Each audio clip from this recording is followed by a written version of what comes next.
Boa noite a todos. Unbroken Old School Hardcore Bodybuilding Podcast, finalmente de novo. Ontem tive a oportunidade no Instagram de explicar o porquê da minha ausência durante 3 semanas. Não foi nada de grave, mas há coisas que são imponderáveis na nossa vida e que, de facto, não temos forma de tornear isto. Portanto, hoje, mais uma vez, voltamos às entrevistas com personalidades do nosso mundo do culturismo e hoje vou-vos apresentar um amigo fantástico, mas vou desde já pedir desculpa a todos os meus seguidores portugueses, mas vou começar a falar inglês porque ele não é português, é finlandês e neste momento com certeza que alguns seguidores finlandeses já nos estarão a seguir e eu vou então fazer a introdução em inglês para eles perceberem. So, for all Finnish followers, I'm just introducing this interview. I have a podcast here in Portugal about bodybuilding and everything around bodybuilding. And today, I have the pleasure to have with me Timo. Hello, Timo. How are you doing, my friend? Are you okay? Thank you, Romelu. Thank you for having me. I'm doing fine. Yeah. I'm just a little tired. I've been working the whole day, but I'm really excited about this interview. Yeah. And I got a cup of coffee with me here to keep me going. So really looking forward to this my friend. So I'm just introducing to everybody, especially your followers, what's happening. So I'm a old bodybuilder here in Portugal. I'm 51 years old, and I do this podcast always with different people, different subjects, and it's all about bodybuilding. So today, it's something new, at least for my guests, because for what we spoke, I think, if I'm not mistaken, it's the first time that Timo is doing this way. Isn't it, Timo? Yes, I've been online on live podcasts and interviews before, but this is a new, different style because we are not in the same room, and it's definitely a new experience for me. Yep. I hope everything goes okay, and I hope this becomes a tool also for you. So this way you can grow even more and make more interviews without you being in the place with the person. You understand? I mean, yes, go on. Okay, I mean, this setup looks really amazing. I mean, maybe just in some future I will do something like this myself because this really is a way to interview people all around the globe. Yeah, I think so, you know. So at least I have the pleasure to be the guy that took the virginity from you in this kind of stuff. Thank you. It's a pleasure. So let's start. As usual, I always like to introduce my guests to everybody, starting by asking you your personal story in our beloved world, bodybuilding. So how old are you as we speak now, Timo? I'm 27 years old. I might look a little bit older with the beard and the head tattoos that I have, but I'm still a young guy. 27. And tell me, when did you first realize that bodybuilding was your world? When did you start? When did it become your passion for bodybuilding? I mean, when I was 16, maybe 15, I was going to high school. I started training just a little bit as a hobby with my big brother in our garage gym, and slowly moved to real gyms. And the development with my training was really slow. You know, like it took a few years before I got to the point when I realized how to actually build muscle. And I think when it turned to my passion was when I came back from United States. I was from Finland in United States as an exchange student. And once I came back from there, my friends hadn't seen me for a year, and I trained pretty hard. I didn't know how to eat, but I was able to gain maybe 5, 6, 7 kilos of pure muscle mass. And when you're 16, 17 years old and you get like 7 kilos of muscle mass, that's a huge improvement. And once I came back to Finland, people were like, wait, are you Timo? What happened to you? Because I used to be a really skinny guy. I wasn't genetically blessed with like a great genetics of bodybuilding. So once I saw the how people admire my hard work and my gains, or how whatever you like to say it, that's when I probably started to think like, oh, you guys like this? All right, well, I haven't even started it. All right, let's find out how I can do this even better. And then I started to develop this passion. And maybe I was like 18, 19 years old when I figured out that I really want to compete in bodybuilding someday. And I think it took me 6 years from that point to actually develop a physique that I would want to show in a contest. So, yeah. But tell me just one thing, because it's normal because you are telling your own story and you go too fast. So right. you start training at 16 with your brother, but then there was a period of time that you went living on US, is it? Yes. 1 year. But why did you went to the US? You went studying? Yes, I was studying in high school, but I didn't go there to study. The school wasn't the point why I wanted to go there. I just wanted to. I'm a type of guy who wants to travel and go on own adventures and discover myself. So I went there to develop myself, and I was able to improve my English there. I actually stood at my host dad was a pastor. So every Sunday I went to church, and he was an old bodybuilder as well. So he taught me how to nice. how to do all this exercise. So he was basically my first trainer. Like he taught me how to squat and do leg presses, and that's where it all started, basically. Like, where were you in the United States? I was in New Buffalo, Michigan. So it's in the border of Michigan and Indiana. Really close to Chicago. I know. Yeah. Yeah. Nice. When I was 23, 24 years old, I went on and lived for 6 months in LA, Venice, California. So I also know, United States of America. And actually, it's really the place that can really develop the passion for bodybuilding, because it's incredible there, isn't it? Yeah. Let me ask you one question. I've heard that Venice is not like it was before, but when you were at my age and you were in Venice, how was the experience? Because that time it was the mecca of bodybuilding. Yes. Well, it was. Listen, it was even bigger than what I expected.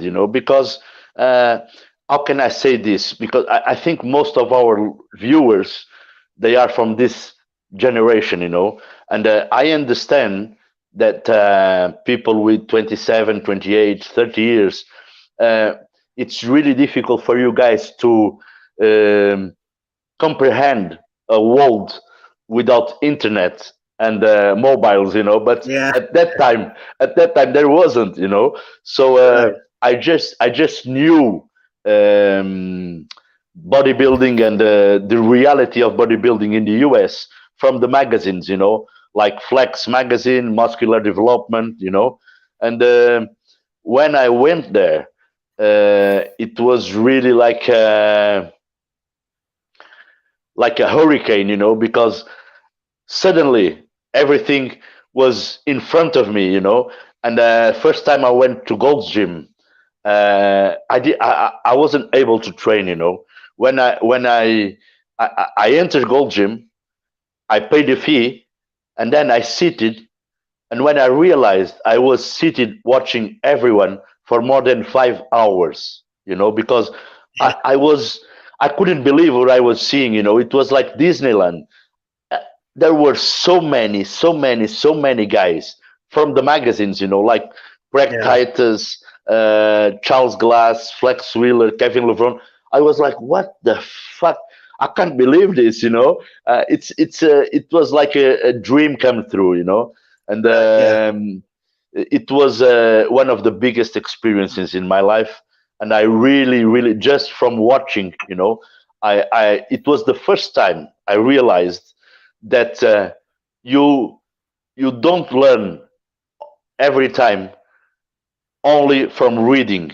If you can have the experience just to sit and watch, you can learn a lot, And Yes. I stood there for 6 months, and I used to go early in the morning training, and then I used to go there again in the afternoon, and I used to stay there like 4 or 5 hours just watching, and taking my notes because it was incredible what these guys used to do, like training wise, it was Yeah. incredible. I'm not saying, listen, I don't like to pass the image that okay, old school was better than now. No way. Bodybuilding is bodybuilding, and every age has good bodybuilders, the 90s, the 80s, the 2000s now. But it's really, I have to say that without the improvement that the technology and the internet brought to the sport in those times, sometimes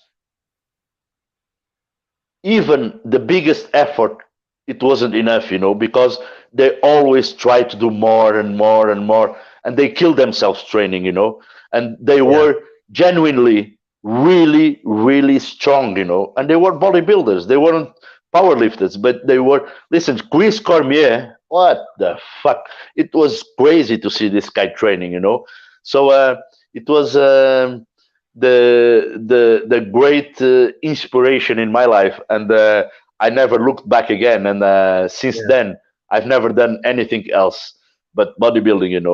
Yeah. Competing and running gyms and preparing athletes.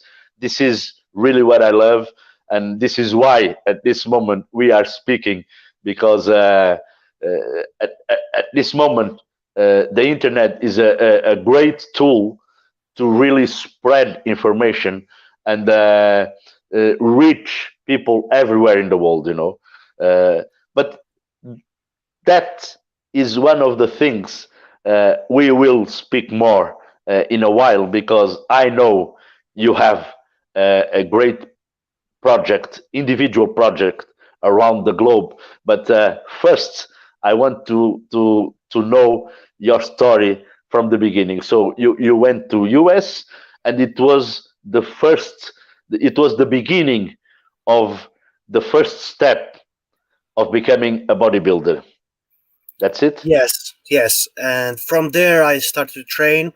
Um, Unfortunately, in Finland, we have mandatory military service, so we have to do at least 6 months in military. So Yeah. that's going to be like one um, pause in the training period. But I decided that after I was sent home from the military, I did my 6 months. I was going to aim for the first competition, and from that point I was 20, 21 years old, so it took me to 3 to 4 years of hardcore bodybuilding to get to that point. And obviously at that point you're gonna need a trainer, a coach, or someone who gives you more knowledge, unless you want to find out all the information by yourself. But there's a problem: if you do it yourself, you have to uh, make yourself as the guinea pig, so you don't know Yeah. which ones Yeah. really works and which does not. So I thought to myself that I'm going to get a coach and let him decide and tell me, because I always have this saying that I live by, that you don't want to be the smartest guy in the room, So I always try to find more knowledge from people who know more about the things, So that was a good decision for me to get a first coach, or I actually had a couple of them. And I think it really helped me to improve and get more knowledge, and maybe even like behind the scenes knowledge that people doesn't want to talk about, for example, on drugs. Yep. So let me just ask you something, because you were born in Finland, and Finland is in Europe. So Portugal is in Europe also, but I wasn't born in Portugal, actually. I was born in South Africa, but I came to Portugal with 11 years old because my mother is from Portugal and my father also. So, what I want to say is that in Portugal, even I think even today, we kind of think that we know the reality in Spain, Italy, Germany, but countries like Finland and Iceland, and are countries that normally we don't know much about. You guys are very independent. You guys have your own specific culture, and what I'm trying to know is that how was and how it is at the moment bodybuilding in Finland. Is it a great sport? It's developed. It has good gyms. It has a lot of competitors, or not this way. Well, first of all, in Finland we only have 5 million citizens, so it's small. It's a big country, but there's not that much of population. So, It's even smaller and than Portugal. yeah, so in Finland, if you look at the genetic side, Finnish people Yep. are not genetically good bodybuilders with small waist and small uh, um tendons. Finnish people are more like extremely strong. So we have mediocre bodybuilders, but we have extremely good powerlifters and strongmen. So And Finnish people strongman, yeah. are like, yes, we are like genetically strong. And on the culture side, yeah, you're right. Finnish people are extremely isolated and Yeah. reserved, so we don't spread our um, culture anywhere Culture, else than in yeah. Finland. So, but yeah, bodybuilding is getting bigger. I mean, in the last 5 years, fitness. Let's talk about fitness and bodybuilding. Yeah, Fitness is getting a lot bigger. And I think it's a good thing. I mean, of fitness, course. eating healthy, training, it's good for you. So I think it's very good that it's getting bigger and more popular, and people or youngsters, teenagers are staying more away from drinking and bad stuff. So Yeah, good, good, good. So, from what you're telling me, I imagine that when you choose to become a bodybuilder, a competitive bodybuilder, probably, I don't know, but you're going to correct me. Probably, uh, in your nearest friends and in your family, probably everybody said, "What the fuck? What are you doing?" I don't know if it was like this or how was it. Oh, here you um, are. I yeah, that's a good picture. It was Yeah, beginning of the year, but I think when I was younger, like 18, 21, when I started this project and this lifestyle, um, that's when my family, relatives, and people around me kept asking, like, why you keep bringing your food to my place? You're just staying here for 5, 6 hours. And, you know, I went to school and high school. I brought my meals with me. I didn't go to yeah. cafeteria. I actually went to the basement of the school. I stood there alone in a, in a dark room because that they had a microwave and fridge. So I was spending my lunches at there. And yeah, as you can see it from the pictures, I'm a little different than the other kids. Like I don't look normal, and I mean that's the last thing I would want to be like somebody like everybody else. I like to be different, and I think this bodybuilding lifestyle really suits me on that one as well. So maybe after I turned 21, 22, people knew that Timo's the bodybuilder. Timo, he does his thing, and people stopped asking about this lifestyle. Yeah, So it can be easy after a few years. yeah, yeah, yeah, yeah. Nice. I really listen. I'm. Uh, I really love these kinds of stories, because actually what you're saying is that your dream became your reality. You put so much effort and so much intensity in what you do that people after some years start um, realizing that that's what you are. And this is a big accomplishment for anyone. So I compliment you for that, my friend, because it's not easy, so young as you are, and coming from a country that the reality of bodybuilding is not so much developed, and even so, you had the energy and the intensity to always feed your dream and become a bodybuilder, my friend. Really nice story. Thank So you. And I mean, it's even better in a way because bodybuilding was my passion, and I was able to turn my passion into my job. I mean, my job is my passion, so I mean, it's something that it's not a everybody should job. have. Yeah, So yeah. it's not a I mean, job. I love my job, and it's sometimes I do a little too much, but it's I'm really fortunate to have this, and got Yeah, that I got this far, that I was able to do this, because I mean, a lot of people try to do what I have accomplished and fail because, let's say, they're not good in what they try to do, like social yeah. media wise or bodybuilding wise. So I mean, I was fortunate enough to, and I worked hard to get to this point at 27 years old. Very nice, very nice. I really, for me, it's a. I don't believe in coincidences. So when you got in the gym for the first time, in the gym where I work, and I saw you, and I could, and I watched in a glimpse the way you dress, your Uncle Sam trousers, and I could see instantaneously, because that was the fashion 20 years, 30 years ago, and I could see something is different in this guy. This guy really is serious about this, Yeah. because most of the guys that really don't know shit about this, they were asking me in the gym, Romulo, why in the fuck this guy dresses like this? Why? And I say, yeah. And I said, listen, you guys don't understand. I start showing these guys pictures of me with some trousers exactly like yours, 20 years Yeah. ago.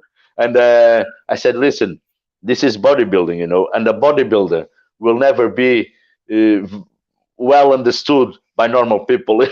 This is a community. So Yes. just try and look and try and understand something, but let's go back again, and your first competition. You were telling me that you started having a coach, and then you competed, right? Yes, I had a coach from Sweden called, his name is Carlito XXXL. Oh, I And know. he It's was, He's yeah, huge. Fuck, he's huge. yes, yes, Carlito yeah. XXL. Yeah. Yeah, actually, it was really funny when I saw him first time, and I saw his forearms, and he actually had like a long ass stretch marks on his forearms because he has grown so rapidly. And Yeah, yeah, yeah. he's a guy to be seen, and he's actually a really nice guy. I can tell that he's not one of those guys who wants to be in the spotlight. He's kind of like the Dorian Yates who walks in the shadow. He doesn't like the fame that much, and he likes to be at his own place, but once you get to know him, the guy is actually extremely nice and friendly, and he doesn't hold back any information that he has. Because some coaches might do that actually. Like Yeah. they don't want to tell you everything at the first month. So the guy was helping me a lot, and with him, we got me to my first competition where I placed third. So Oh, nice. Nice. And how was the feeling of competing for the first time, of being in stage? Were you um, it was exactly what you expected, or you wanted more? um, yes and no. I've always been the guy who likes to be. Uh, I'm kind of the class clown, like always when people are having boring time, I'm like, okay, I'll do a fucking backflip or something to, make people laugh. So I've always been the guy on the spotlight, basically. So Yeah. I enjoyed being on the stage. I really enjoyed that. And I'm the guy who likes the experience or the feeling when you have the butterflies in your stomach, and Yeah. you have like this small stress or excitement, and you still go through that. So I really enjoyed being on the stage. What I did not expect was the afterglow or the after feelings from the show. Obviously, because of bodybuilding drugs, your hormones might go up and down somewhat. Yep. But Yep. after the competition, I had lived in the bodybuilding bubble for 16 to 20 weeks. I didn't go outside from my home and just live that prep life. So after that was Yeah. over, it felt like I got out of a prison, and I didn't know how to live because I didn't go to the gym for the 2 weeks after the competition. I didn't know, like, I was like, okay, what do people do after they get home from work? And I was like, normally I go to gym and I prep my food. What do I do now? I was like, and I was actually like crying a couple of times because I was so Yeah. shocked, like, how do I live now? So that was something that nobody prepped me before. Yeah, that's the I think that's 1 or 2 days before competition when Yeah. we Nice. I was yeah, October 20. Oh, actually that's my birthday, so that wasn't the day of the competition. That's a Oh. throwback big picture. But yeah, this was I was actually weighing 85 kilos. I was extremely depleted. I had like Yeah. zero Yeah. Yeah. carbs in this picture. But yeah, I was able to get somewhat shredded, in a competition shape, I think, for the first competition. Next one, I Oh. definitely want to be like 15 kilos bigger and more shredded. So let's see when that's going to happen. Oh. Nice. Very nice. So tell me, do you still have plans of competing again, or are you so into your work that you don't have an answer for me? Um, like I said, I'm still 27, and I think Yeah. people are greatly able to compete at bodybuilding even up to 40s. So I got time, more than a decade. So I don't know yet. Right now, we're doing this travel thing. And once I Hmm. settle down somewhere, I think I have a feeling inside that once I settle down somewhere, I'm going to start to prep. Actually, before this year, in the beginning of the year, I was starting to prep for the show, but Hmm. because of COVID, they canceled all the Yeah. shows 6 months ahead. So once they Yeah. canceled the show I was planning to go to, I was like, all right, let's forget the bodybuilding competitions and let's just start to travel. Yeah. Of course. So tell me, Timo. At this moment, let's go.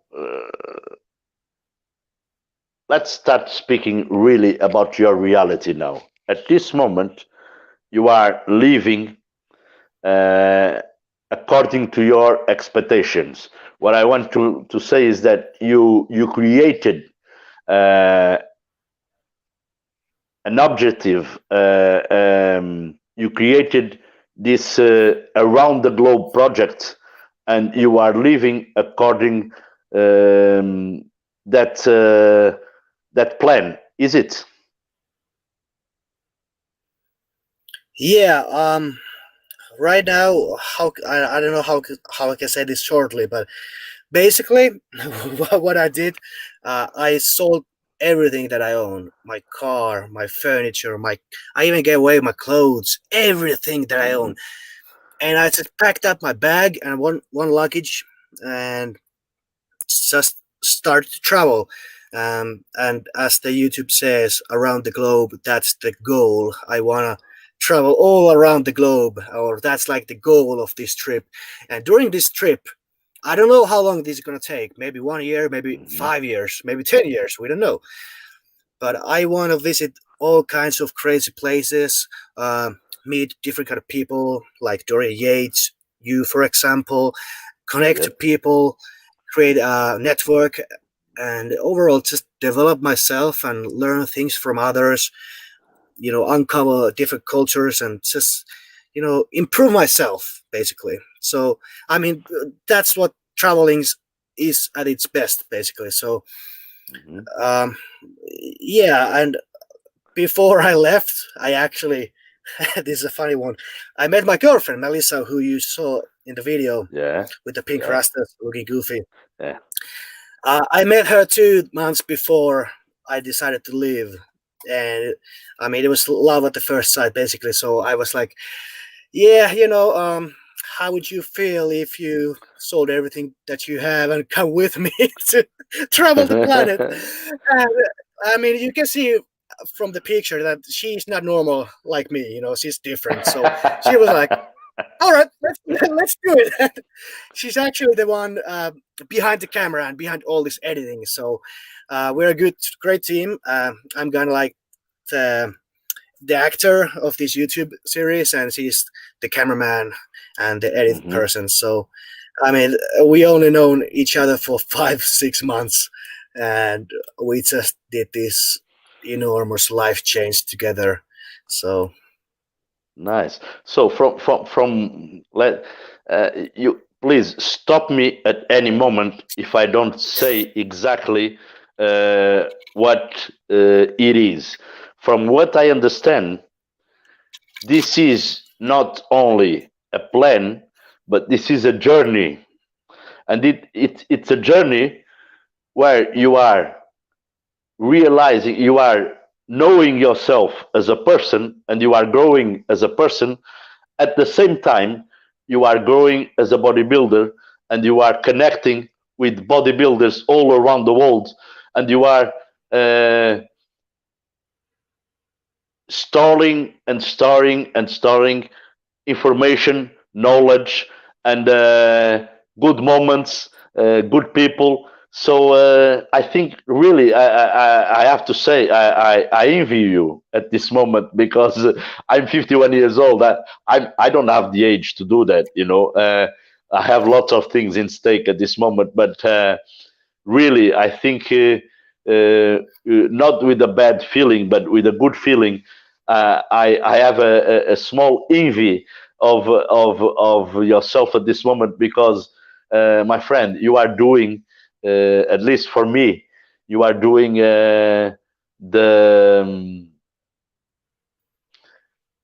the biggest dream of any bodybuilder, because you are connecting with the world, because really everybody that knows bodybuilding and loves bodybuilding, we are a community that we connect everywhere, like, for example, we both, at the same moment you got in the gym, I start speaking with you like if I knew you for more than 10 years, because we yes, exactly. connect. Yes, We connect. right. We can understand. I looked at you, and your body speaks to me, because I look at you and I see, listen, there's really like 7 or 8 years of sacrifice, training, uh, everything we know in this body. So, it's like being in Mars and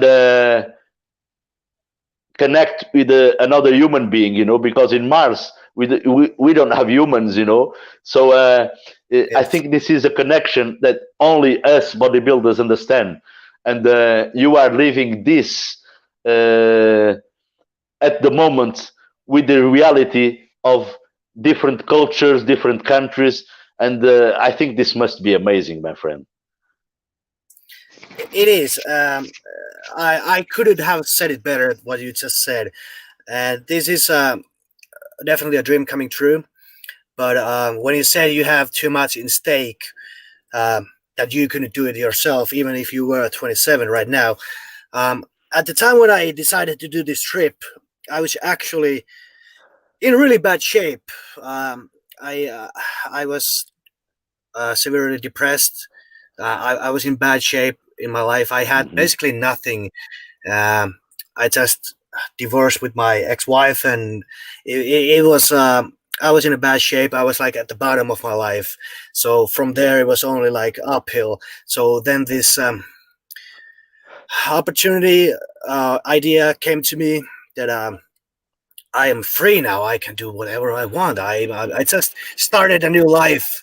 So I was healed from the depression, and I got this idea of starting to go and find my destiny, basically. So it Hmm. was easy transmission for me to do. I'm just saying this. That's what I'm trying to say. That I had nothing, and it was really easy for me to uh, leave the rest what I had. So I mean, Hmm. I still have a nice Bentley in Finland, which I'm trying to sell. I had stuff. I had a big apartment and everything, so I had to I had to sell some things and do only small sacrifices. So it was a good Okay. moment for me to do this transmission. But Timo, let's. I think this is really interesting.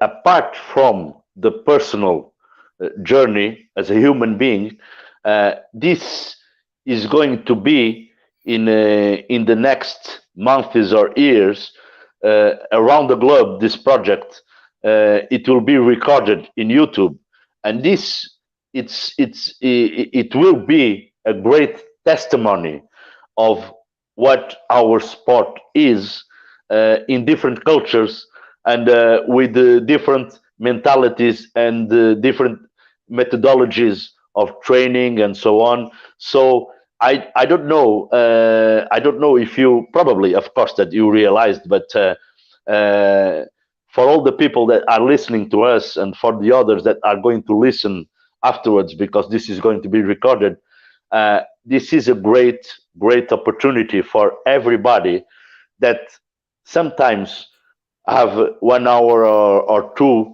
and they can invest in watching these videos of around the globe, because this is a great testimony of what our sport is as a sport and as something that creates human beings and personalities bigger than we can imagine. So I really commend you for this, because it's a I've never heard about nothing like this. Around the globe is really a project incredible, my friend. And I have to say I didn't knew what your answer was going to be when I asked you if you want to do an interview with me. But when you said yes, I was like, oh shit, great, because in 1 minute, actually in seconds, when I went to YouTube, I realized the importance and the greatness of your project, my friend. It's really around the globe is really a great idea, my friend. Really, really, Thank really you. great idea. Thank you. So, And I mean, the mhm, people who haven't saw any episodes, I mean, there's things that you can actually learn from the videos. I mean, we had the training camp with Dorian Yates. There's actually Dorian teaching me his methods, and you can actually hear the techniques and the ideas and the philosophies behind it. So you can learn things bodybuilding wise, and also this is entertainment. I mean, if you just want good laughs, I mean, you're gonna probably laugh a lot when you watch my videos. I'm kind of like the clown, so I wanna laugh, I make people laugh. I wanna bring laughter to people's lives, and yeah, most of all, positivity. I'm just always trying to spread positivity. I never want to say if I have a bad day, I'm not gonna be on social media. I just take my phone off. Like if I have yeah, a bad day, I'm not gonna talk to anyone on social media or post anything. I only post when I have good vibes, and I only want to spread positivity. So of that's course. I think that's like my goal in my social media channels, just to bring happiness, laughter to people's lives, and overall positivity, and help others. Yeah, good energy. Yes, of course. Thank you. Uh, so tell me before we arrive to Dorian, because probably it's the pinnacle of what you've done until now. But Yes. when did the project where did the project around the globe started? In Finland Um, or out of it Finland? started. It started. We left 102 days ago, so it was September 2nd. So we just have been on the road 100 days. So it's still a new project, and we've had some setbacks because of COVID and Hmm. scheduling overall. So this is actually a lot harder than I thought it would be. I mean, everyone can travel the world. It's a lot harder to travel the world during COVID pandemic, and it's even Yeah, harder to travel the world in a van that we have now, where I'm doing this live cast. yeah, So, yeah. but yes, it's a new idea, new project. we've been working on it for a few months now. Yeah, but you left Finland, and where was the first destination? The first destination was Malta. We went to see my good friend Jukka Nuusula. He's actually a Finnish champion in bodybuilding. He stepped out from the bodybuilding game to do more social media, and he has these extremely funny live streams in Finnish language, but he lives in Malta now. So we went there to tell people about this project and to just spend time with the guy because he's my friend. So that was the first trip. We stood in Malta maybe 4 or 5 days, and then we headed to Marbella, Spain, to train with Dorian Yates. Tell me just one thing before we come again to Around the Globe. Who did your graphics? Because it's incredible. It's really amazing. This graphics of the plane going around the globe and all the graphics. This is nice. This is really incredible. Who did this? Thank you. We have some help outside, but mostly my girlfriend is doing all the filming and editing. I mean, she's really good at. She's only done this for 5 months now. I started to teach her how to do this when we met because I wanted to take her with me to this life, basically. So she sees the master behind the editing and filming, and she's like, how do you say it? She's basically the producer, and I'm the actor, you know. So we are a great team, I think. And she's always helping me and telling me what to do and what not to do. Tell me, in this picture, this shirt you have, what's printed in there, it's from Testotimo, isn't it? Yes, that's my clothing brand. So that's how I make the living, basically. So it's my own clothing brand. It's more like 80s, 90s, old school bodybuilding style. And that's the logo. This is what it has. Okay, this is what I want to ask you. Apart from being a bodybuilder and having this project around the globe, you have your own brand of clothing. Is that it? Yes, I have my own clothing brand, and we actually just started to manufacture supplements as well. So nice. I'm 27 years old. I travel the world doing social media. I have my own clothing brand. I have my own clients, personal training clients. I sell training programs and supplements. I mean, it's like you said before, it's a dream coming true. Yeah, but what's the name of your training clothing brand? It's Testotimo. Yes, it's playing with words, basically. It's kind of like try the original, try the old school, but at the same time, it has the word testosterone in it, like testo, where the nuclear logo comes from. So it's kind of like playing with words, you know. So it means the two different things. Yeah. Well, we already past 10 o'clock in the evening, so we can talk about several subjects a little bit. I have to say to you, when I saw this logo, I thought, what the fuck? Testo has, a brand of anabolics or whatever, because this brand, this logo, Testotimo, I never thought it was from a clothing brand, I automatically thought this is from, so this is why I want to clarify this, because I was watching and I really like this cloth, really like this cloth. Yeah. So everybody around the world can buy your clothing. Yes, sir. And the thing is, I mean, this is definitely not a mainstream clothing brand. We are not trying to sell these clothes for everyone. We sell these for the people who enjoys and wants to wear this kind of wear, because this is different. This is clothing brand for bodybuilders who are basically the black sheep of the herd, who wants to stand out and be different than others. We, like I said before, the worst thing I could be is to be like everybody else. I do not want to be like everybody else. I want to wear the type of clothes I actually enjoy, not the type of clothing that is in fashion right now and what you must have to fit in the herd. That's not something that I want to be. So this is basically like the name says, test it, try it out, be original, be yourself. Don't be like everybody else. Nice. Live Very life nice. on your own terms. That's basically our saying. Yep, really nice. So apart from the clothing brand, you said that you are going to release also supplements brand, or you already have the supplements brand? We already have. We sell other brands as well, like DY Nutrition as well. But we have a Test Original or the original supplement line.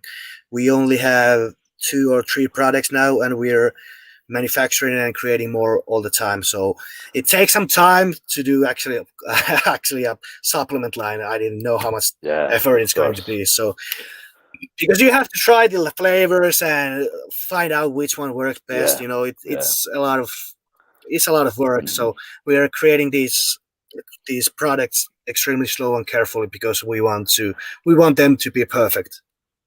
Mm-hmm. And you also have you also sell, let's say like this, you also sell your advertisement and your knowledge professionally. Or what I want to say, anyone that wants to get in touch with you and wants you to be a coach online and be the one that makes the diet and the training, they can also contact you and start working with you. Yes, sir. I only have limited spots in coaching because you can overbook yourself, obviously. So like you yourself, you can't have too many clients. So I always have a line of clients. So I don't want to overbook myself, especially while I'm traveling. But yes, anybody can contact me in order to become a client. Oh, nice. So you really are a busy man, with the clothing and the supplements and the training and what the fuck. So it really is. Now I understand that you really have to put aside thinking, having plans to compete nearby because you have lots of things that don't allow you to focus only in competition. Right. Exactly. Yeah, nice. So first destination, Malta. Second destination, Spain, Marbella, training camp of Dorian Yates. Oh, okay. Now you arrived where I really wanted to arrive. So how did you? When did you first thought about going to Marbella and do the training camp with Dorian Yates? This is a good one. Actually, first time I wanted to do this was in March. So I contacted to Dorian and he was like, "Oh yeah, sure, come to Marbella, let's do a training camp." And then I booked the flights and hotels, and it was the time of COVID starting, obviously. So it was like 2 days before, 1 day before my flight from Finland to Spain, and I sent a message to Dorian like, "Hey man, I heard rumors that there might be a lockdown coming in. Like, are you sure it's gonna be a good way for me to come there?" And Dorian was like, "Yeah, no problem. Just come over. We can do a training, no problem. There's not gonna be lockdowns." So I flew to Marbella. I opened when the plane landed.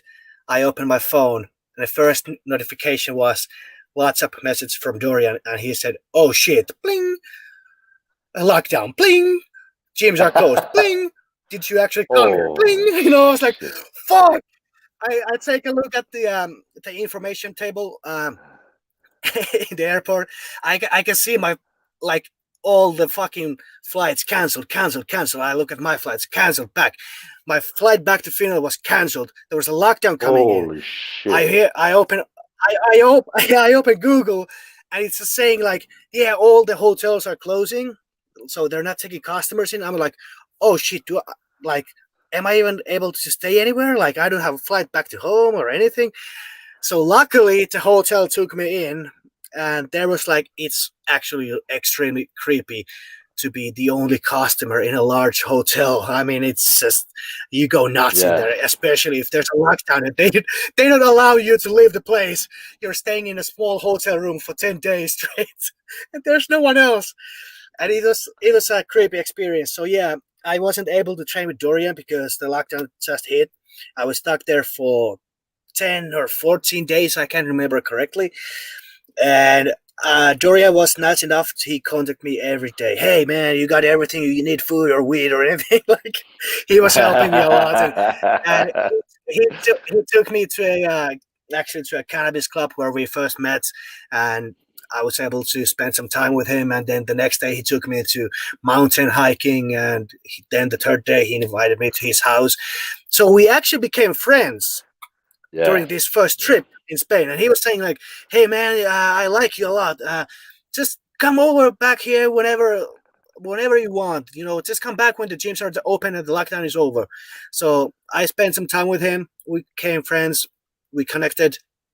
And then obviously I got this idea of around the globe, and I knew instantly that, okay, one of the first destinations has to be Marbella to go to do this training camp. And that's what we did. I mean, and it was, like I said, he wasn't only like the coach or the mentor or the master of training. He also became my friend, and we spent a lot of time weekly, almost daily.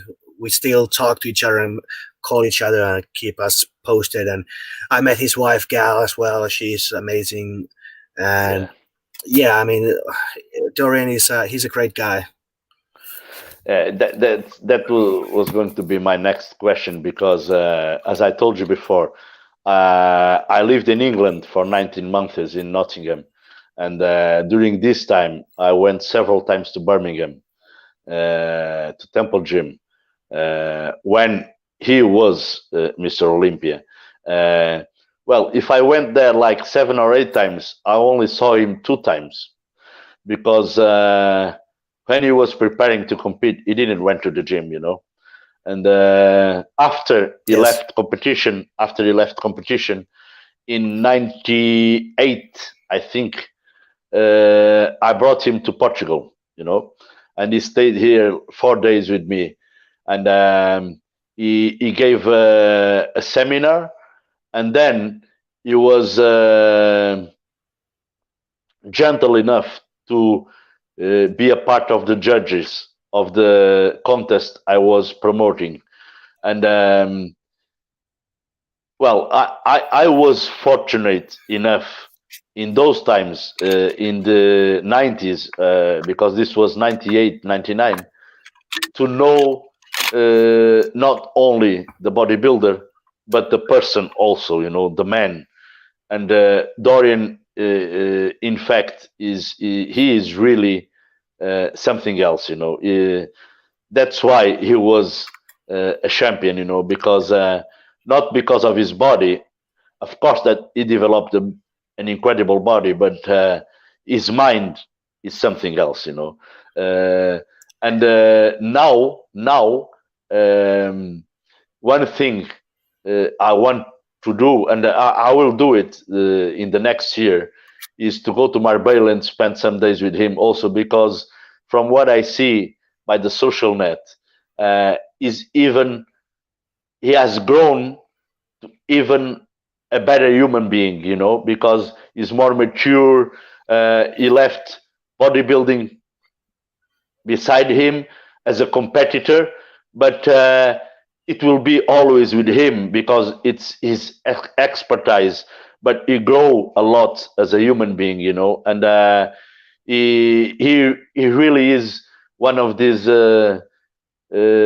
persons, one of these human beings that you really like to be around him. You learn a lot just to be around him. So you were really very fortunate to make this move with him. But apart from that, uh, speaking only of bodybuilding, what did you thought about his training methods, and do you still apply these training methods today? Tell me something about this, please. Yeah, I mean, let's go back a little bit. I mean, Yep. definitely Dorian is something else, and he had the amazing physical side, but I think he was able to transcend the physical into spiritual and just mental Yep. ways that he really improved as a person. And yes, he has this amazing aura when you spend time with him. You can just like feel his energy in a way. So yeah, that is amazing side of him. What comes to his training, I became like the master training. He taught me his method, his high intensity method, and I think Oh,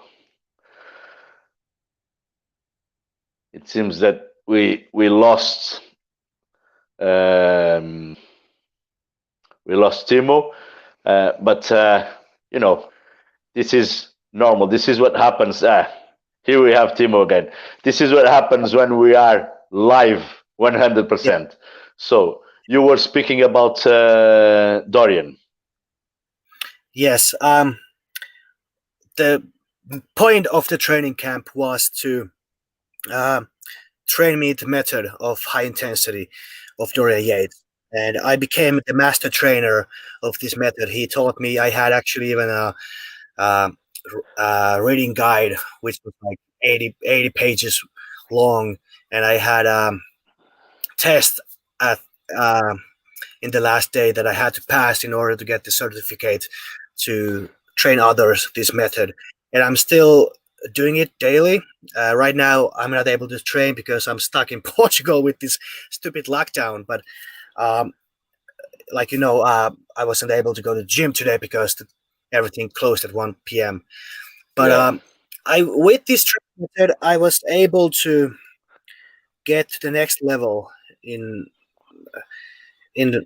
physique wise. I mean, I had trouble to gain a lot of muscles, like get to the next level. I was able to like maybe 1 or 2 kilos a year. I was able to improve my physique, and it was like very slow improvement. I needed something new, some new method, something I needed to learn better to become a better bodybuilder.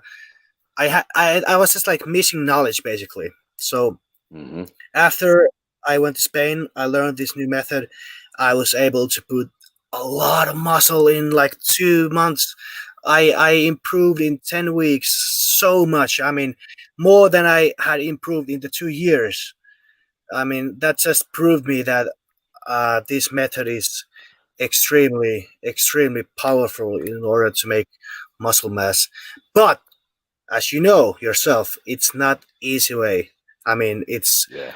it it takes a lot of energy from you. I mean, I Yeah. I trained only every other day. I trained, I had a rest day. I trained, I had a rest day, and the Oh, rest days I just slept and ate. I didn't have energy to do anything physical. I was just like working on my laptop from my bed and just eating and sleeping basically 12 hours a day. But I mean, it really worked. I mean, I grew a lot in 10 weeks, and that's like the biggest improvement I've ever done in 10 weeks. So that really showed me that this method is extremely powerful, and it's something that I just I just look forward to keep doing, you know. yep. Nice. And tell me one thing, please, because uh, when I met Dorian, well, let's rephrase this. I met Dorian in '95, but we didn't spoke, because I just saw him in the gym, and he was polite, but he didn't spoke to nobody, you know. And then in 98, when I brought him to Portugal, that's when I really met him, because he was more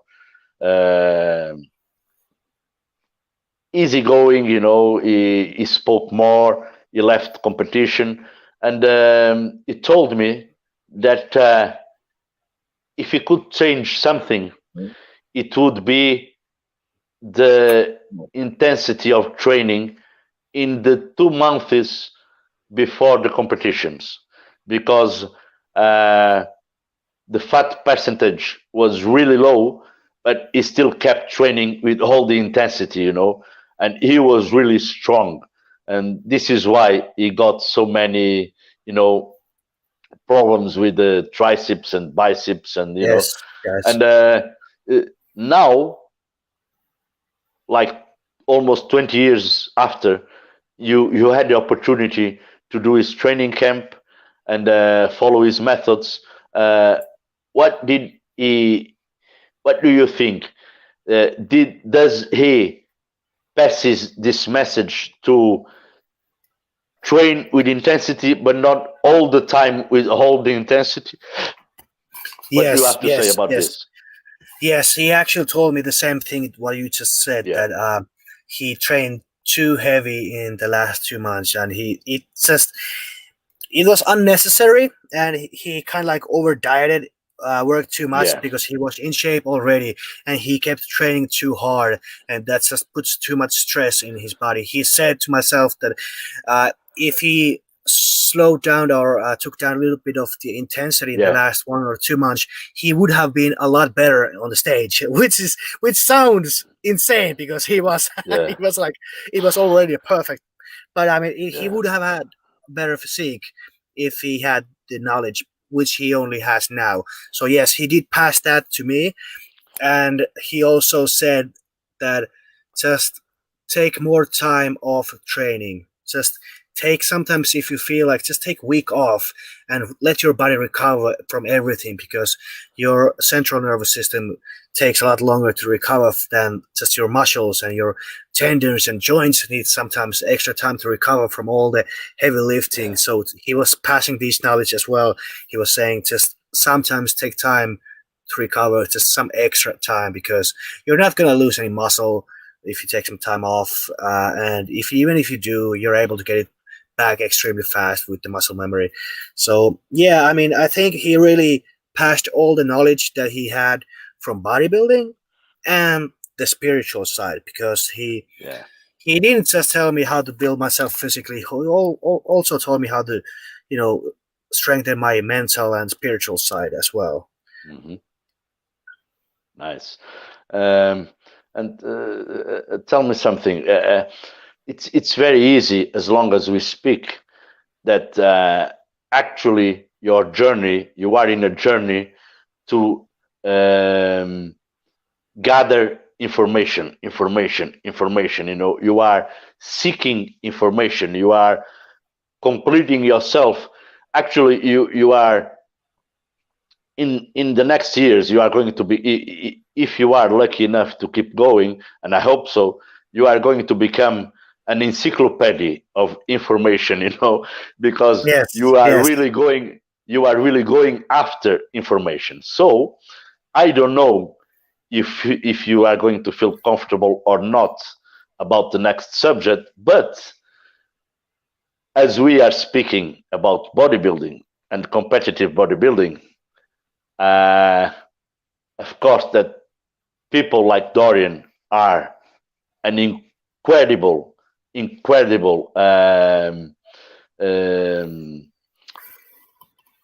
step into gathering information about training methodology, and even personality wise.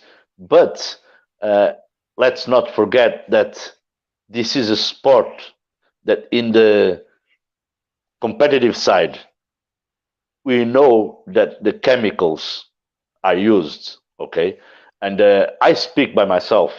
One of the things that I was really craving all the time was for good honest, reliable information about chemistry, because there's a lot of fucking bad information about chemistry, and especially with the internet. Oh my god, there's so Yes. much stupid people around there, Yes. so much, this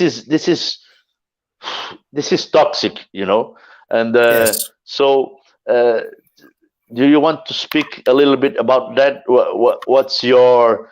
I don't want to know. Let's just I'm keep it simple. comfortable.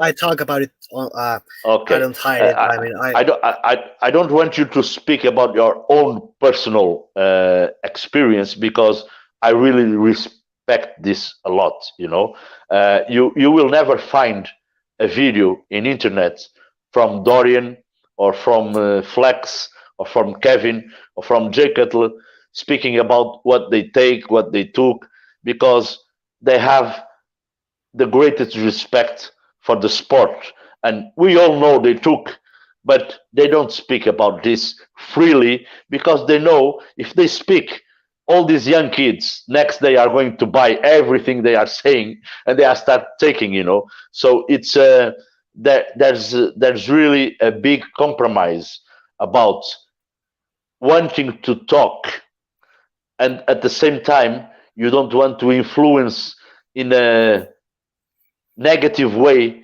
young yes. kids that are far from having the maturity or the age for using certain stuff.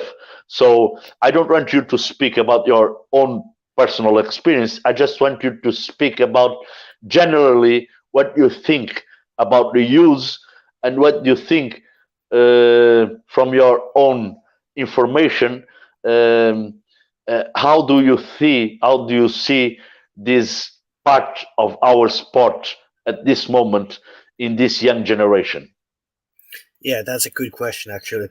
Because in Finland, I think I think I'm like the only bodybuilder, at least in social media in Finland, who's open about it. I don't talk about my Yeah, cycles and what I take and how much, but I talk about the subject and I don't hide it, of because other course. bodybuilders, they have sponsors and they don't want to talk about it because I don't give a Yeah. shit about that one, because I sponsor myself, as you know. So I'm open about it, and as you said, the internet is full of wrong information. It's a toxic. Yeah. People do not go on on the forums to learn about steroids. Anyone can write anything there. It's just, it doesn't require anything, any scientific research or anything. They can just, I even my little sister or my mom or my grandma can go online on forums and write about good cycles. Do not believe what's on the internet. Like I said, I at the time when I decided to do the competition and I knew that I had to take this step, I hired a coach, a guy who actually Mhm. knows about this, and he doesn't hide about the things. He's really open and tells everything. So a lot of my performance enhancing drug knowledge comes from this guy. He actually told me a lot about them, and I'm really grateful for the guy for this. Um, the thing is, because I'm the only bodybuilder in Finland who talks openly about it, now we come to the sad part about the teenagers and the youngsters. I get Mhm. almost daily messages to my Instagram, and they're saying, "Hey, Timo, can you tell me about? I just started to take this thing. Is it good?" And I hear these incredibly stupid cycles.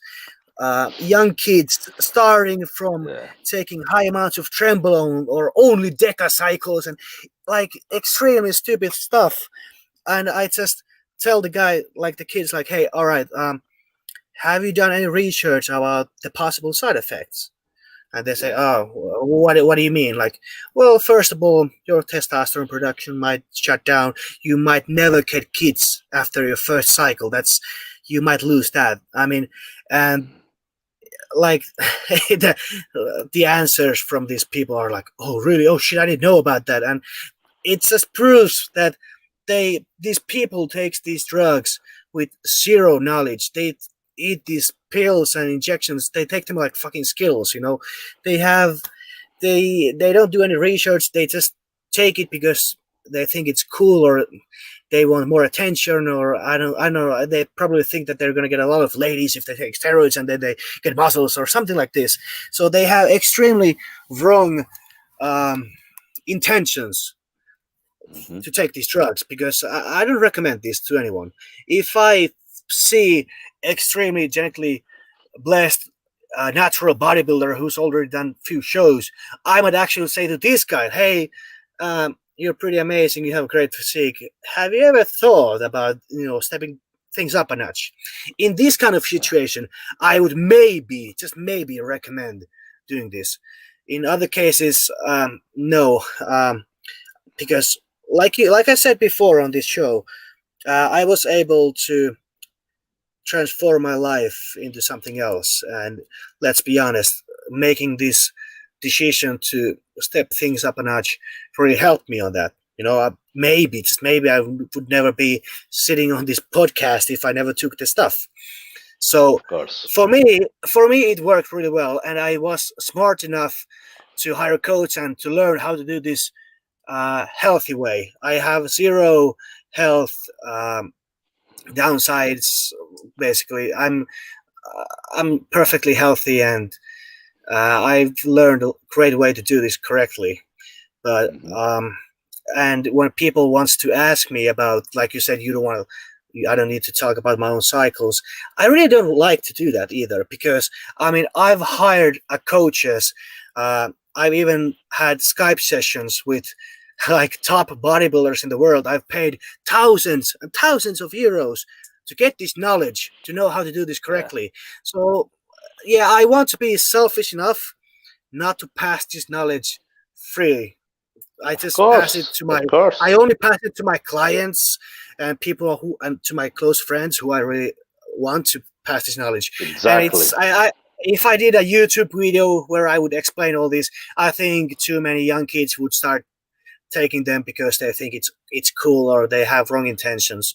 So yeah, I think we're on the same line with this subject. Yeah. Listen, my friend, first of all, with 51 years old, half a century, one thing I've learned about anything in life, everything, but I really mean everything, has a price in life. It doesn't matter if it is a price in euros or in dollars, but it has a price. And sometimes the biggest price is the effort and the sacrifice we are able to put to get the rewards, okay? And these young people, they don't understand this. And probably the only bad thing of social net and internet is that there's so many information, and it's freely. And the problem is that people are getting this information at the wrong time. I don't know if I'm making myself understanding. Yes. It's like if you go to school, you go to school at different levels during the years, okay? You don't start school by university, okay? Yeah. So the problem is that when young people have all the information in front of them, they, as any young guy, I was a young guy also, and we don't like, when we are young, we don't like to waste time, okay? Or at least we think we don't want to waste time. Only later in life we understand that it's not wasting time, it's investing time. But these young people, they don't have, or they don't want to have the time to start from the first step, They have all the information, so they start from the finish, And they start from the finish, and let's put the names on the stuff. They want to start with GH, high levels of tests, 3-4 substances, insulin, everything. And they don't have a construction, They don't have a body. They don't have muscular maturity Yeah. to, to be able to get the stuff and take the best from the stuff, they are going to Yes. kill Yes. themselves, and Yes. this is, for me, this is the worst thing that internet has. And usually when someone like you or me really know how the process is, when these young kids come and speak with us, we have the tendency to tell them, listen, take it easy. Why don't you ask me about training? Why don't you ask me about how to eat? You know, and they start looking at us and thinking, what the fuck? This guy, he doesn't want to tell me the truth, because Yes. Yes. they think that the truth is taking and taking and taking, and this is stupid, Uh, uh, uh, Even, I don't know if you think about this, but unfortunately, these last 5, 8 years, almost every year, someone died uh, very young and very well known as a professional. I'm not going to speak about Yeah. names, but almost every year Yes. someone died. And you know Yes. why? Because uh, you see people like Phil Leet, Dexter Jackson, Branch Warren, Big Ramy, all of them, they are in the prime of their career, and they almost all of them are in their latest 30s or in their 41, 42. So they took 2 decades to get to their prime, Yes. And these last years, you can see guys with 25, 26, 24, huge, and everybody says, "Oh, this is going to be the next champion," and then suddenly, after one or Yeah. 2 years, they kill themselves, and Yeah. this is because of the abuse, because you should, you have to go step by step. It's like this in everything in life, everything, and it's a shame, because people, for example, like you, that you are looking for information and storing information. A young kid, when has the privilege to speak with someone like you, he should take advantage of what you have to say, and he should listen. Oh, let me see, this guy trained with Dorian, let me see what he's going to speak about training. Let me see how he's going to tell me how to eat, how he's going to Yes. correct me. But no, they just want to know about one thing. What are you taking? Do you take Yes. GH? Do you take this brand, that brand? Oh, fuck, this is toxic, because you have to understand something. Uh, we are speaking about performance enhancing drugs. What this means, performance. Let's forget enhancing drugs. Performance. Performance is the highest level you can reach as an athlete in any kind of sport. Okay? So, 20, 30 years ago, steroids were only taken by athletes that were in their highest performance level as an athlete. You understand? So, Yes. Yes. when you are an athlete at your highest performance, you just need this much to go to another level. But these Yes. young kids, this young generation, they don't care about being an athlete, or they don't care about trying to reach their highest performance naturally. They start taking steroids the first day they step in a gym. And this is wrong, And most of the Yes. guys that are guilty from this are the personal trainers or the coaches online that are selling and selling and selling this stuff, so they have fast results with their clients, and they have even they can get even more clients, and this Yes. this is becoming something really bad for our sport, you know. So when I saw that you have been in Marbella with Dorian, I said, okay, this guy, he is young, but he started the right way, because Dorian, Dorian is, only you know this, because uh, you have to be with the guy to understand what it is to be with a legend, and Yes. this guy can make a difference in your life for the next 50 years, because he is so magnetic, he is so intense that you really, really want to be like him. You want to make the same steps, and this is being positive as an influencer to young generation, and uh, as a YouTuber also myself, sometimes it depends on the days, like you said before. Sometimes I'm not in my days, I don't speak, I don't do nothing, because Yes. if I come here and speak, I will be really aggressive. You know why?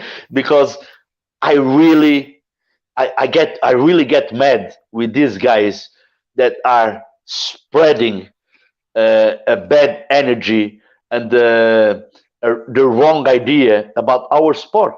You understand? Yes. So Yes. that's why I really got when I went to your YouTube channel and I started seeing the videos and the good energy, the person that you are with your girlfriend, and the videos with Dorian. I said, "Fuck this."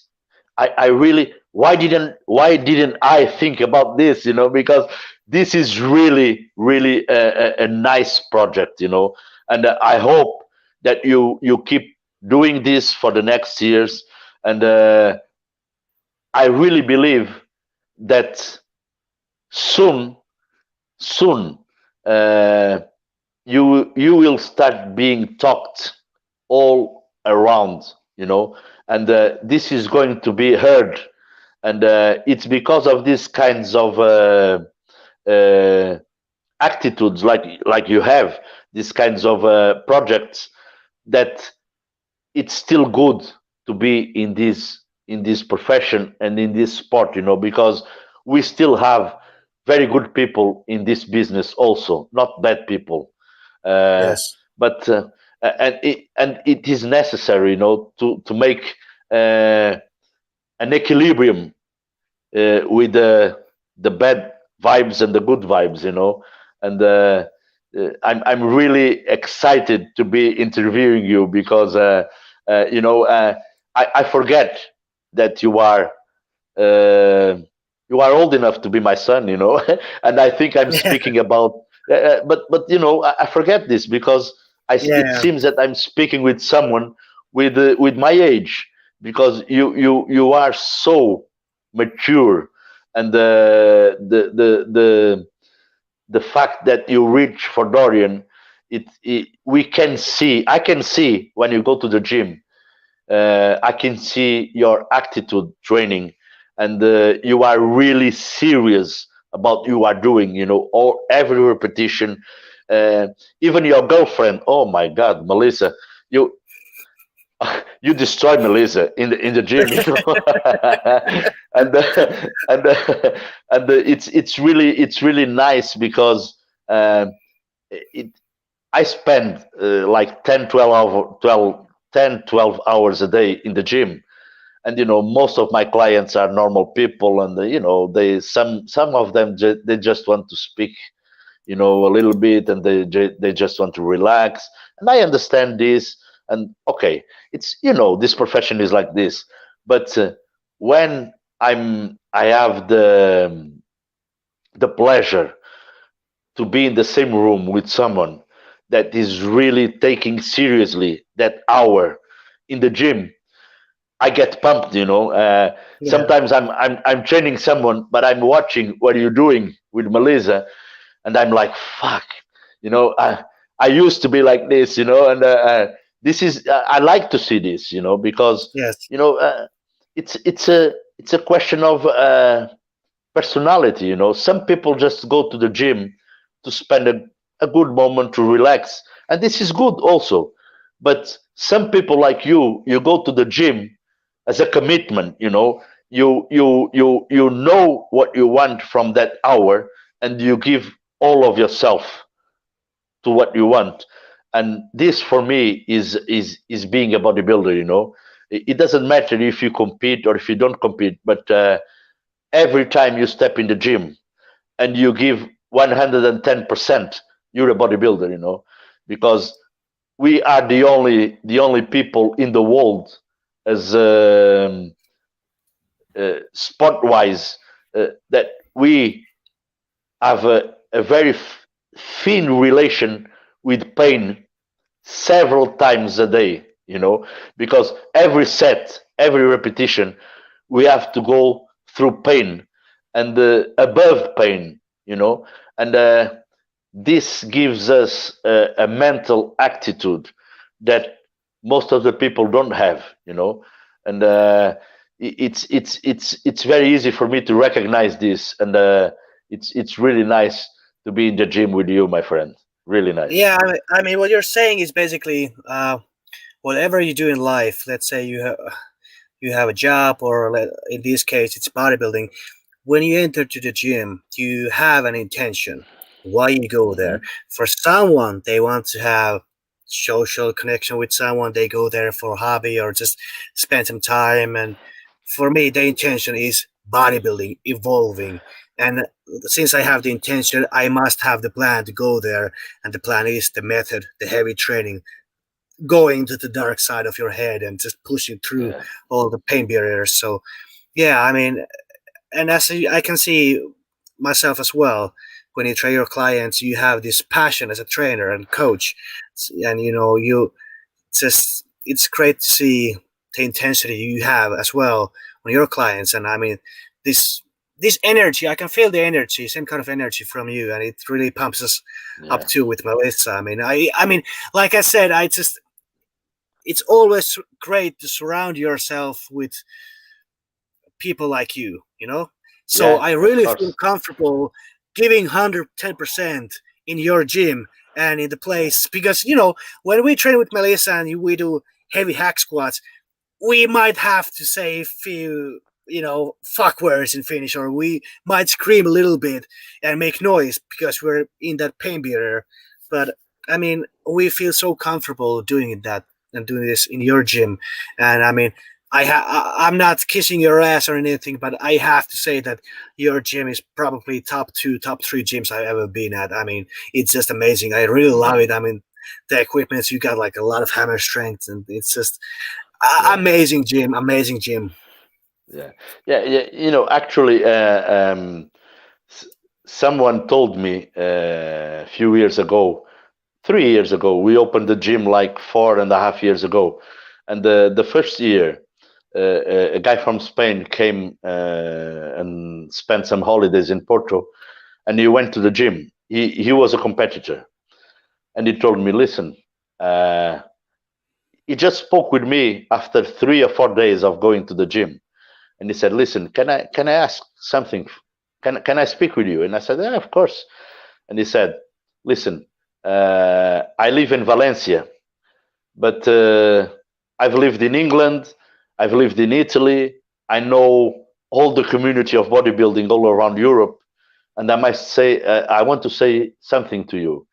It's very easy when you step in the gym to find that this gym, the owner, must really be a bodybuilder, because when you see the equipment and the energy, it's very easy, because some gyms we go in, and it's like, they are empty, they you know and this for me was one of the biggest compliments someone could give me, because I really got emotional, because it's it's the summatory of uh, 30 years of living this passion. And it's really, for me, when someone like you go to the gym, I really like to take care of people like you. I really like to say, listen, if you need something, just tell me. train, and because uh, I I used to feel the same when I used to go to Italy and Spain and England. There's this kind of link, between people that really live this sport this way, and only we understand.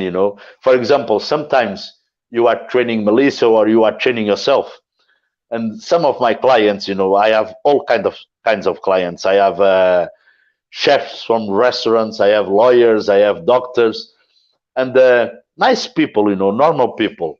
But of course, they don't understand some things at the same level that we do. Yeah. And sometimes they say to me, "Oh my God, he's going to he's going to kill that girl, Romulo. She's screaming so much. What's he doing? It's better if you go there. What's he doing?" And I said, "Don't worry, they are really enjoying more than we are." And they look at me and enjoying, and I say, "Yes, they're really enjoying." You don't understand, but they're in their world, and Yeah. that's the good thing in a real gym, is that a real gym for me must be equipped for everybody, for my granny, for my son, and for a Mr. Olympia, and at the same time, people must be respectful with everybody. My mother can be in the treadmill at the same time. um Phil Heath can be training and screaming, and what's the problem? People have to interact, understand Yes. both worlds, and this is, for me, this is a gym. But unfortunately, these last 10 years, as you said, the fitness industry developed a lot, but at the same time, these great, um, let's say, companies, like Fitness Hut and Holmes Place, uh, they are what I call empty gyms, because Yeah. they they just want to make money. They don't. I don't know. They are killing the essence of bodybuilding, and I really, this for me, it's really sad, because if you go to the States, if you go to Gold's Gym, you can see all kinds of people there, Yeah. 70 Yeah. years, 20 years, professional bodybuilders, fighters, NBA players, actors. You can see everybody, and everybody respects everybody. And I don't Yes. know why in Europe we have this tendency to, discriminate people. Oh, people that go to Holmes Place are the people that just want to, you know, uh, pretend that they train, but they don't train, Yes. Yes. I have And to say something here. I mean, we went to yeah. Holmes' place with Melissa.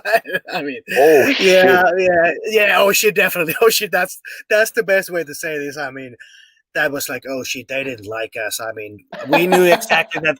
Okay, I told Melissa, okay, let's just shut the fuck up. Let's not make any noise. But still, even though we didn't make any noise and we were quiet, we caused a lot of trouble. I mean, the staff came in and told us, hey, you cannot move this bench because, and please stay away 3 meters away from this guy because you might have COVID, so you don't want to infect. I mean, you have to put fucking alcohol on every Shit. fucking equipment, and please use like 3 towels and just like wash with alcohol the bench before and after you have done it. I mean, it's just like, I just told her like, okay, let's just finish this workout and never come back. I mean, just Yeah, it was yeah, yeah, yeah, horrible. It was really horrible. Not place for me, yeah, definitely. yeah. I mean, But like you say, it's a place where people pretend to train. It's like, yeah, okay, let's go, yeah, let's go to the gym. Let's move little dumbbells and yeah, talk about what we did for today. And, it's yeah. not a gym, not Exactly, a gym. exactly, It's a exactly. coffee shop or Yeah, of spa. course,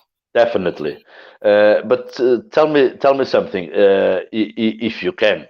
Um, what's the next move for around the globe? At the moment, you are in Portugal. Do you already thought where you are going afterwards? Yes. Like like we bought this really old van where I'm doing this podcast right now. I can show you a little bit. I don't know Yeah, if you can see clearly. yeah, Maybe if yeah, I yeah. move the light. There's a kitchen. There's a small bio toilet. There's a small shower which only gives cold water. I mean, this is like 30 years old van that barely works, and right now it doesn't even start. I mean, we have to call. Holy shit. Yeah, we have to call mechanic tomorrow morning to check on the engine a little bit. I don't think it's a big issue, so I think we're able to hit the road soon. But yeah, we made this idiotic move that we bought this van and we're trying to this van or travel with this van as far as we can get. And once it breaks down, we'll fucking destroy it and take a plane to the next destination. But we do have some plans. We might go to South Portugal first to try out the van. Melissa's father is actually from Portugal, so Oh she is yeah. half Portuguese. Yes, so Oh they nice. have this family farm in Portimao. So we might go Oh there. nice. Yeah, we might go there for Christmas and for New Year, and then we Oh, start to head listen. towards east. Sorry to interrupt you. Yeah, Before you go, we have to speak in the gym because, well, as I told you, everybody knows me from north yeah, to south in the country, and I know most of the guys that own gyms in Algarve. Actually okay, In Portimão, there's a guy that owns one of the best gyms in Algarve. Is really one of my biggest friends. And okay. there's two more in Quarteira and in another town. So I really really want to. If you want to, I can phone them, and Definitely. you will be received the same way I received you, and you Thank will you. you will meet really nice people. They're really nice people. Yeah, I will highly appreciate this. Thank you very yeah, much. yeah. I Of mean, course, of it course. will make our travels a lot easier. We don't have to find great gyms. We already know the destinations where to go to. So thank you. I really Yeah, appreciate this one. yeah. Nice, nice, nice, But nice. You know but that after I have a project that I'm going to start in okay, January. Very small compared to your project. But what I'm going to do is every Saturday I will go to a different gym, different town, you know. And what I will do, I will film the gym, interview some members, interview the owner. I will make a training, and then I will give from north to south of the country the seal of approval unbroken, and I will make an itinerary of the best gyms in the country. So when nice, someone nice. like you come to Portugal, you will know exactly in each town the best gym for a bodybuilder to train. So it, Nice. it, it won't be around the globe. It's only around Yeah. Portugal.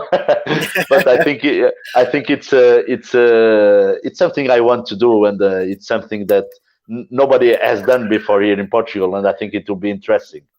Yeah, and But I think it will help a lot of people to, like people yeah, like me. yeah. But after Portugal, where do you are planning to go? Um, One place I've always wanted to visit is Ukraine, Chernobyl, and Pripyat. So Oh, that's a place where we want to head. Right now, the situation in Ukraine with the COVID is actually extremely bad. But I mean, it's gonna take a few months for us to travel there with this old van, and I mean, maybe the radiation will fucking destroy this van once we get there. yeah. But yeah, if we are not able to go to Ukraine, another like destination where we're heading. Obviously, we're going to visit a lot of places uh, on the road, but destination is Pakistan. And I mean, I have few connections in Pakistan. I have my clothing company is actually from Pakistan, and I have a Oh, nice. guy working on my websites from Pakistan. So I already have like a few different connections.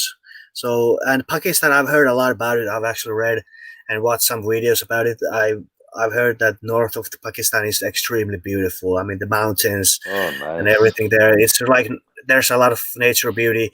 And then in the south, there's the Karachi, which is like the industrial, poor city, which I also want to experience. So I want to experience during this around the globe. I want to obviously do this bodybuilding and Yeah. go to different gyms and connect to different bodybuilders, but also I want to learn about overall life and I Yeah. mean history and everything. So Nice. But especially apart from the natural beauty from Pakistan, uh, Pakistan and the Medium Orient, it's packed of great bodybuilders. They are really amazing. The and yeah, and and the best part is that you will not find in Pakistan any Holmes place or some shit like that. All the gyms there are really nice gyms. People that go to okay, the gym, they really train there. So yeah. it will be an amazing experience. Nice. Yeah, I Yeah, mean, it's gonna be. I think it's gonna be hilarious when they see my girlfriend Melissa training there. I mean, with the pink rastas and screaming like a yeah, dude. yeah, yeah, I yeah, mean, yeah, it's gonna yeah, cause yeah. a lot of attention too. So it's. I Yeah. think it's gonna be Well, hilarious. I don't know about Pakistan, but I know that several countries in that region you have to Yeah, they have a have. little Yeah. a little Yes. respect for their culture, and Yes. unfortunately they don't understand very well that the women has the same uh, you know uh, Yes, I independence know. or Yes. liberty Yes. of Yes. movements like we have, so you Yes. have to be careful.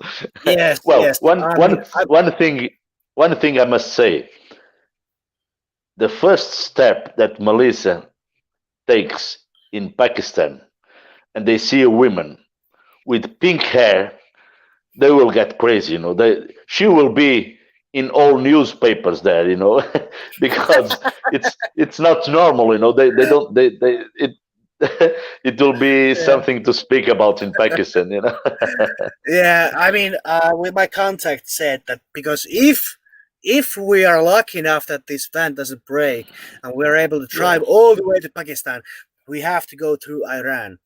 And my contact yeah. from Pakistan said to me that yeah, Iran is perfectly safe, but they are a little more how you might say it, women are not respected as much as in Pakistan, in Iran. So Melissa would have to wear a scarf, and she would not be able to enter to the same gyms with me. They have A women, burqa. yes, not a Yeah, burqa, yeah, not yeah, all, not burqa, just a scarf will do. He yeah. said, but I mean, he said that Iran is a little harder for her, Pakistan is a little easier. So I mean, it's going to be a little crazy once we hit the Middle East, and we really, in Oh, every my friend. country, Now, we try not to break any laws, and we are extremely respectful for everyone. So let's hope now, that we don't cause any trouble.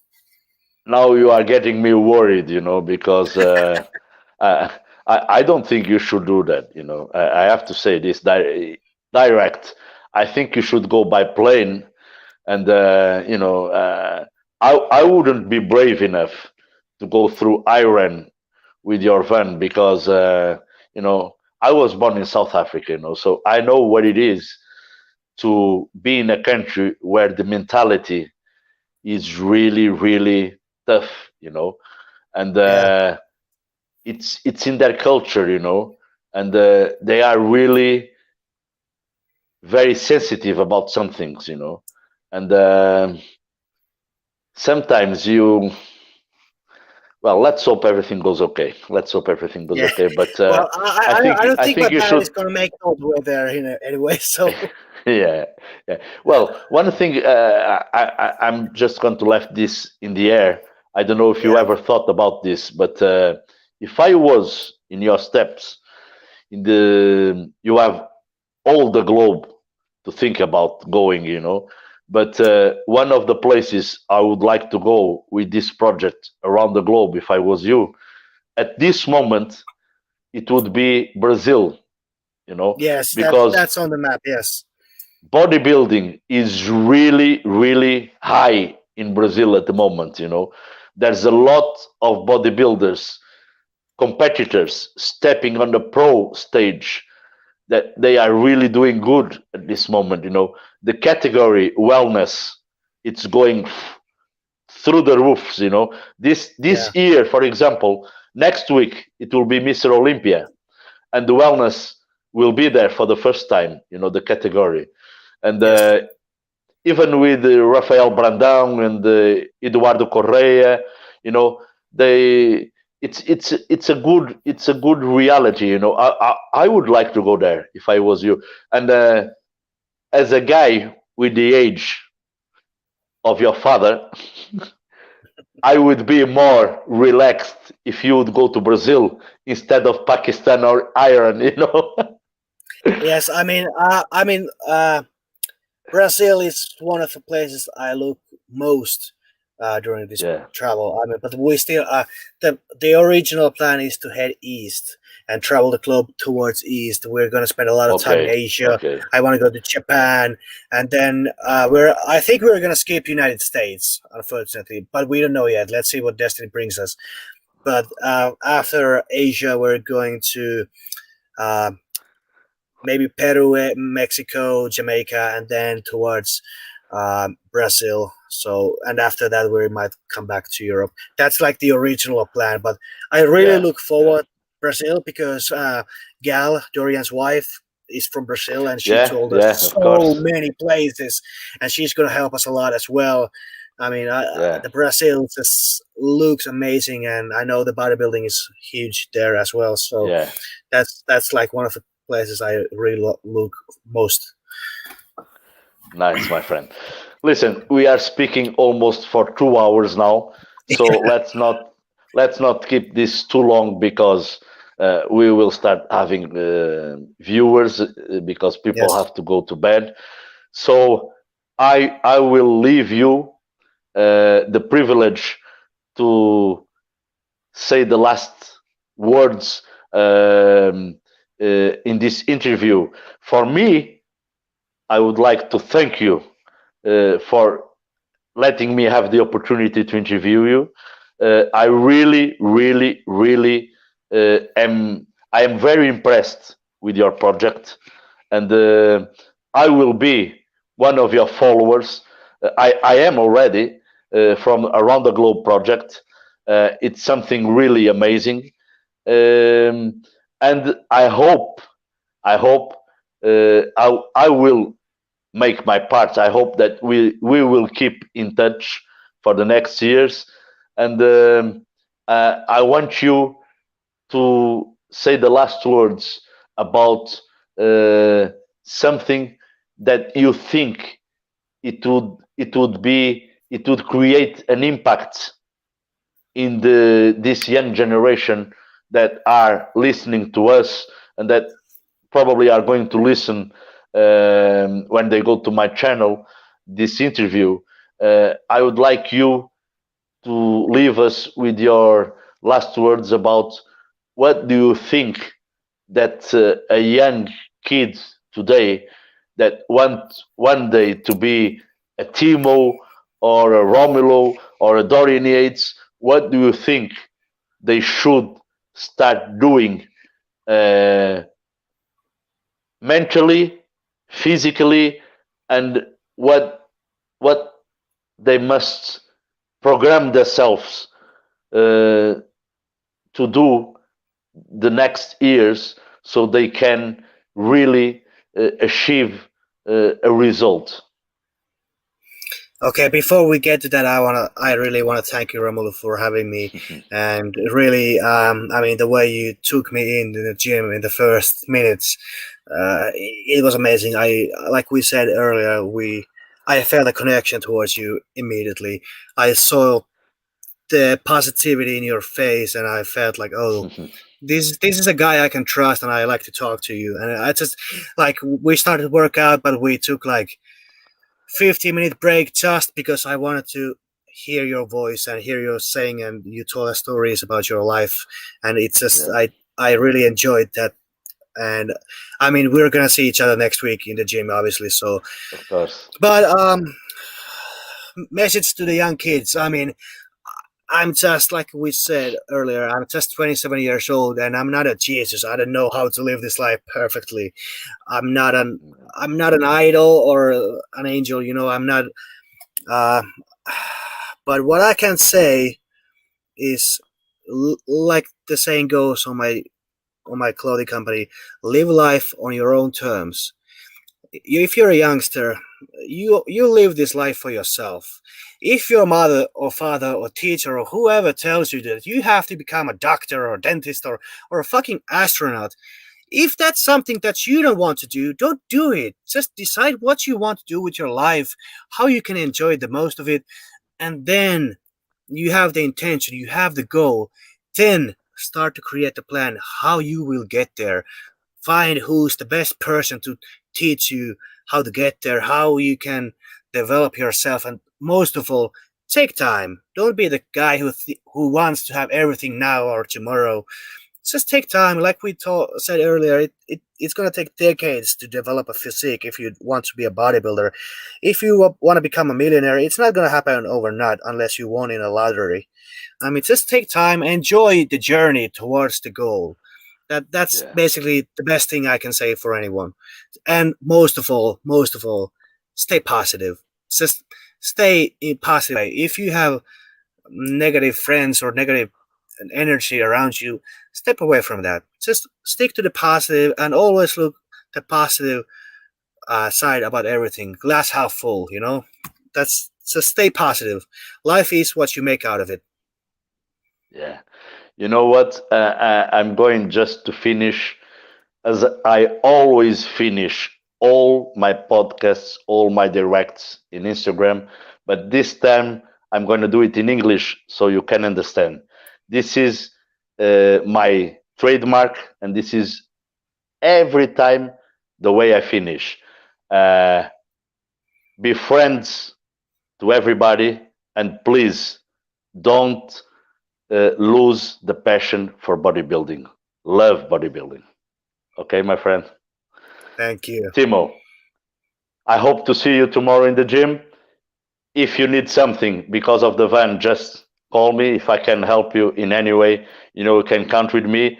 And my friend, this was for me with my age, and I'm trying to learn this business of the internet.